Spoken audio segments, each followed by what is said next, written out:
Reactive training systems.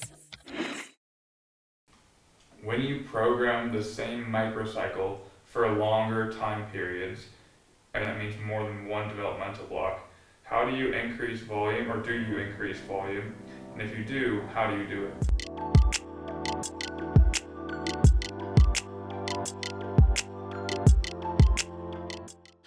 So, good question. Let me try to untangle some things here. So, the volume, if we're talking about within a development cycle, the volume is going to increase as you get stronger. So as you get stronger, you'll add a little bit more weight on the bar and the volume will go up. But I am not one that thinks that you have to drive a volume increase every week in order for that to maintain its overload relevance. You don't adapt to volume workloads that quickly.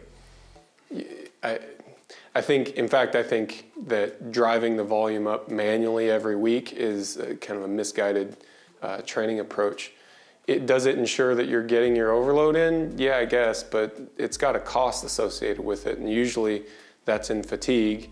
And usually, at least with the trained athletes that I see, the breakdown doesn't always happen at performance.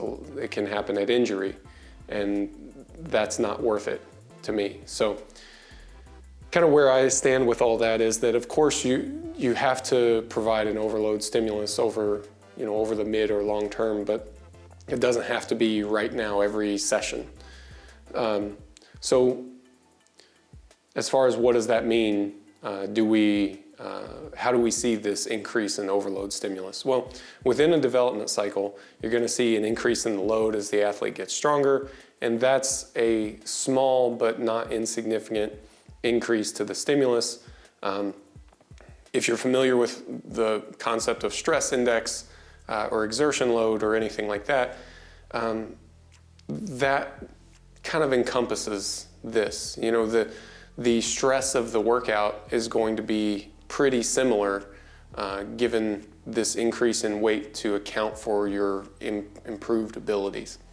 Now, from one development cycle to the next, I don't really concern myself too much with the volume. What I'm concerned with is the stress. I want to make sure that the stress of the workout is at an appropriate level. I'm not too concerned with driving volume up.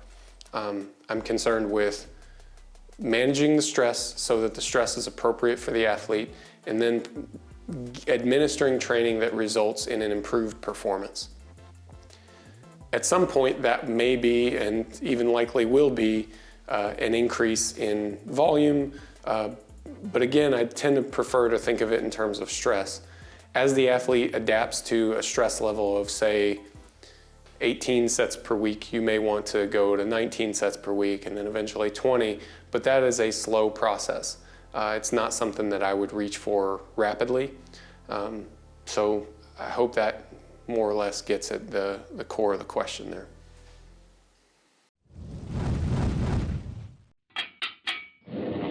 Reactive training systems.